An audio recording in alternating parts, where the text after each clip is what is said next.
Buenas tardes, ¿cómo están? Les doy la bienvenida a otro capítulo del podcast que puede hablar de todo o de nada. El podcast que puede ser lo que vos quieras que sea. Ojo con lo que querés. Hoy quería que hablemos de un tema que uno puede percibir casi en cualquier tema que genere una polarización. Suele ser esencial en muchas conspiraciones, paranoias o simplemente en el por qué nos cuesta tanto a veces admitir que estamos errados. Es el denominado sesgo de confirmación. ¿Qué es un sesgo? ¿Qué tiene de particular este? ¿Y cómo podemos hacer para que no nos influya tanto en nuestras vidas? Bueno, de eso vamos a hablar a continuación. Así que pónganse cómodos, activen el modo reflexión y empecemos. Antes que nada les recuerdo que se pueden suscribir al canal, activar las notificaciones para que les avise cuando subo nuevos episodios y que mi nombre es Santiago Moll y esto es La Vida en un Podcast.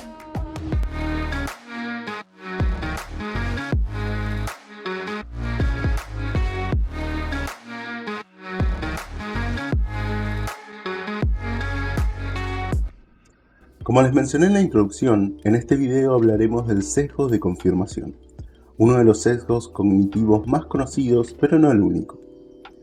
Primero que nada empecemos hablando de qué es un sesgo de por sí, y cómo no, lo haremos con ayuda de la Real Academia Española, que tiene solamente 8 definiciones, pero bueno, solo vamos a ver un par. Según la RAE, sesgo, torcido, cortado o situado oblicuamente.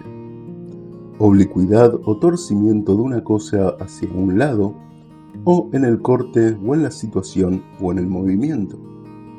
En estadística, error sistemático en el que se puede incurrir cuando al hacer muestreos o ensayos se seleccionan o favorecen algunas respuestas frente a otras. Con estas definiciones nos podemos dar una idea de que el sesgo es simplemente la desviación de algo hacia un costado, tanto algo físico como algo un poco más conceptual. La definición estadística nos va aproximando un poco más al tema de hoy, introduciendo un punto importante que es que el sesgo puede ser un error sistemático que nos desvía hacia una respuesta o conclusión específica. Con esto en mente pensemos, ¿qué es un sesgo cognitivo?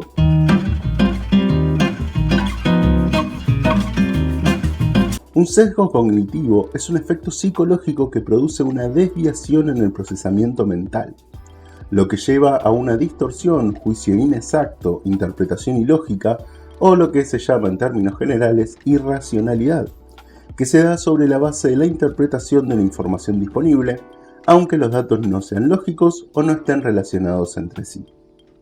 Pensémoslo así, cualquier hecho que nos pase en nuestras vidas está sujeto a interpretaciones, y hay muchas de ellas, muchísimas. Pero dentro de todas, hay una que suele ser bastante buscada y pregonada por la mayoría de la gente, que es la interpretación lógica, la racional, la objetiva. Es esa interpretación que nos aísla de nuestros deseos y nos muestra las cosas como son, no como quisiéramos que sean, no como esperamos que sean, sino como son. Para llegar a esta interpretación, tenemos que seguir un camino recto, impoluto, solemne, llenísimo de objetividad. Imposible, dirían muchos. Los sesgos cognitivos no son otra cosa que las desviaciones que nos alejan de ese camino, que nos llevan a todas esas posibles interpretaciones que no son ni lógicas, ni racionales, ni objetivas, al menos no en un 100%. Bienvenidos al mundo de la subjetividad. Ahora, algo a remarcar es que los sesgos no tienen que ver con la información que tengamos, o no todos, sino con la interpretación que le demos a esa información. Si ya se quedan con esto, yo ya gané. Pero sigamos.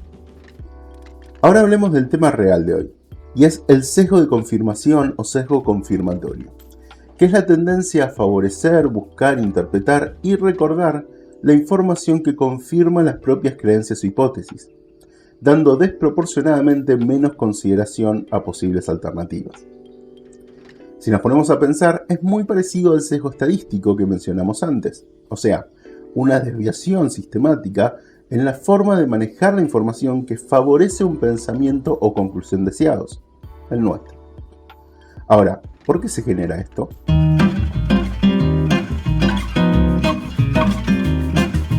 Hasta ahora hablamos de qué es un sesgo, pero una de las cuestiones más importantes para mí es el por qué se genera. Los sesgos suceden porque nuestro cerebro necesita procesar demasiada información muy rápidamente. Constantemente estamos siendo bombardeados por información que nuestro cerebro tiene que procesar, pero por más mágico e increíble que sea esta parte de nuestro cuerpo, no tiene un poder infinito, por lo cual tiene que aprender de alguna manera a manejar esta información sin enloquecer en el proceso, y una de las formas es buscando atajos. Pensemos que nosotros estamos tomando decisiones todo el tiempo en base a esta información, y no solo las que percibimos más conscientemente, como nuestro habla o nuestros movimientos o pensamientos, sino que también tomamos decisiones o interpretamos inconscientemente, como la frecuencia de nuestra respiración, cada cuánto late nuestro corazón, si tenemos frío o calor, nuestro estado de cansancio, etc. Pensemos en nuestros antepasados por un momento.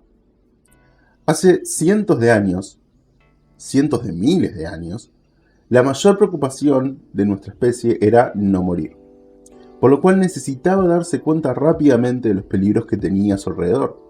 Ahora, si mientras exploraba una parte de la selva escuchaba un ruido extraño o al mirar veía que unas hojas se movían y vislumbraba una pequeña sombra, ¿qué crees que iba a hacer ese pobre humano o antecesor de humano?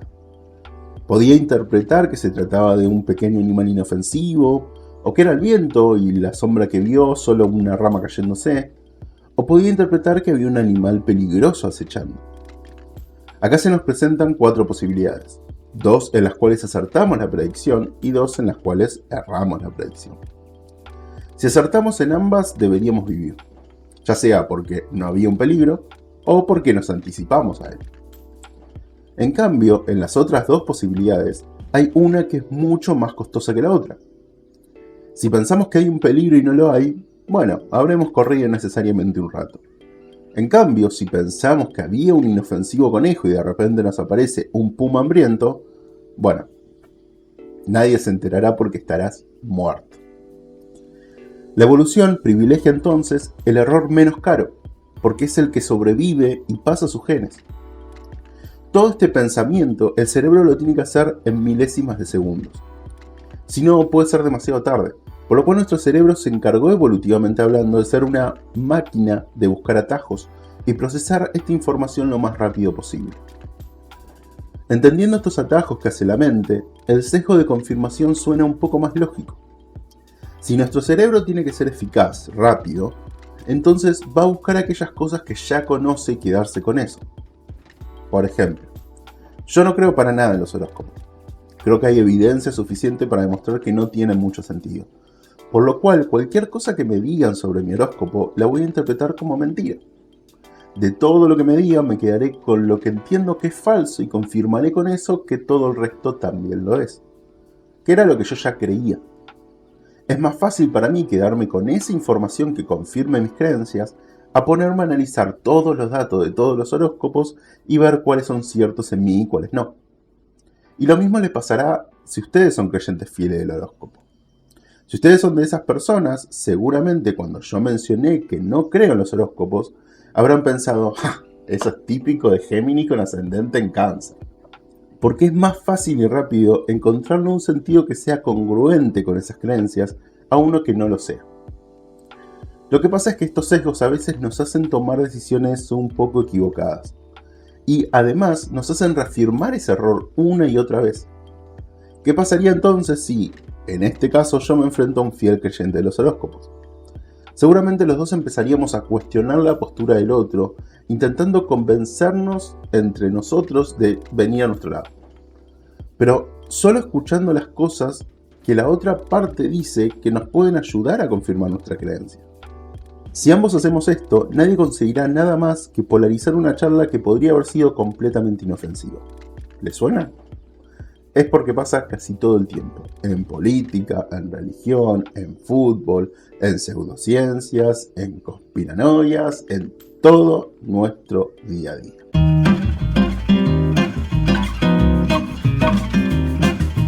Me quiero detener un poquitito en este tema, sobre todo por el momento en el que vivimos, y usarlo como ejemplo para entender cómo este sesgo puede ser bastante peligroso. Como todos sabemos, estamos atravesando un momento muy duro que es la pandemia de este querido virus que no se va más. Una de las soluciones que se están llevando a cabo es la vacunación, que parece ser bastante efectiva con todo este problema y que, depende del país donde estés, estará un poquito más o menos avanzada. Pero claramente este tema no está exento de tener su rechazo por gente que cree que detrás de todo esto hay una conspiración y que no deberíamos vacunarnos porque es algo que nos hace mal, que nos van a controlar, etcétera, etcétera. Más allá de cómo se generan las conspiraciones, cómo surgen y se expanden en la sociedad, que no me voy a meter en ese tema, pero les puedo dejar algunos videos bastante interesantes para que vean. Una vez que se implantan en uno, es el sesgo de confirmación el que hace que crezcan y se afiancen en cada persona. Recordemos la definición de este sesgo: tendencia a favorecer, buscar, interpretar y recordar la información que confirma las propias creencias e hipótesis. Pensemos entonces que hay una serie de pasos que uno puede hacer para retroalimentar sus ideas, que son la búsqueda sesgada de información, la interpretación sesgada y el sesgo de memoria. Un hermoso 3 en 1. Se ha comprobado que la mayoría de las veces uno tiende a buscar las cosas de diferente manera dependiendo de nuestra hipótesis que queramos confirmar. En este caso, veníamos hablando sobre las vacunas. En vez de buscar vacunas contra el COVID y enfrentarse a información de todo tipo, uno puede directamente buscar efectos secundarios de la vacuna COVID, o peligros de la vacuna, o vacunas y trombos, que es algo de lo que se viene hablando hace un tiempo. De esta manera, lo más probable es que obtengamos la información que querramos para confirmar que las vacunas son malas. Teniendo en cuenta que estamos en un momento histórico donde la información está al alcance de todos, pero que a su vez la información, las teorías y las fake news son tratadas casi de la misma manera, uno puede encontrar lo que quiera buscar. Ahora, ¿qué hago con toda esa información que conseguí? Por más que en los artículos que encontré se hable de cosas buenas como de cosas malas sobre las vacunas, voy a empezar a interpretarlas de la mejor manera para confirmar lo que yo ya creo, dejando de lado o malinterpretando muchos datos en el camino. Esto ya vimos por qué se hace y es porque es más fácil y rápido básicamente. Es un muy eficaz atajo de nuestro cerebro. Por último, una vez buscada y analizada la información, toca comentarla con nuestros conocidos y obviamente lo haremos de forma sesgada, recordando solo esos datos que nos favorecen y no el resto de datos que no son relevantes para nosotros, aunque puedan ser relevantes para el otro o para el camino más objetivo, por decirlo de alguna manera. Y también recordemos que probablemente estemos hablando con gente que piensa de la misma manera que nosotros, por lo cual reforzaríamos esta idea de que estos son los datos importantes y nada más. De esta manera es muy difícil salir de este círculo. Por eso se tornan tan peligrosas estas teorías, porque una vez introducidas en uno, pueden retroalimentarse con el mismo sesgo una y otra vez. Para mí, una de las cuestiones más importantes de los sesgos es saber que existen. Como vimos, los sesgos, todos los sesgos, no solo el de confirmación, han sido muy útiles a nivel evolutivo y nos han ayudado a sobrevivir mucho tiempo. También es un camino que el cerebro necesita hacer para poder tomar todas las decisiones que debe tomar en día a día, por lo cual no es necesariamente malo. Entender que existen esos sesgos nos permite entender cuándo no darles importancia y cuándo sí. Escribiendo este guión, escuché una entrevista de Elena Matute, que es una catedrática de psicología de la Universidad de Deusto y la autora del libro Nuestra mente nos engaña, en donde se habla de estos sesgos. Una de las cosas que dijo y me pareció importante mencionar es que uno no puede estar analizando todo constantemente de una manera objetiva, porque le tomaría demasiado tiempo y ese tiempo lo necesita para vivir. Entonces, está bien confiar en tu cerebro sabiendo y siendo consciente de que va a cometer errores. Pero sí tengo que entender que cuando estoy en una situación importante, debo saber que estoy tan sesgado como el resto de la gente. Y es ahí, es en esas situaciones importantes, en donde tengo que frenar y analizar las cosas bien, de la mejor manera posible y lo menos sesgado posible. Por más peligrosos que hayamos visto que pueden ser los sesgos mezclados con otras cuestiones, no es necesario que nos replanteemos todas nuestras decisiones y nuestras percepciones de vida. Pero sí está bueno ser lo más conscientes posible sobre las cuestiones importantes y cuestionarnos aquellas cosas que al final nos definan. Por hoy no nos queda mucho más tiempo, pero prometo volver a hablar de estos temas de los sesgos, las conspiraciones y las decisiones, porque es algo que da para hablar bastante. Si quieren puedo dejar algunos comentarios con qué tema quieren que empiece a profundizar, y ya que estamos, dejen un me gusta, un suscribirse, una campanita, una compartida y todas esas cosas que sirven mucho más de lo que ustedes piensan. Así que nada, sin nada, me despido esperando que hayan aprendido algo, que estén muy bien además, y recuerden que los únicos que lo detienen de ser lo que quieran son ustedes mismos. Adiós.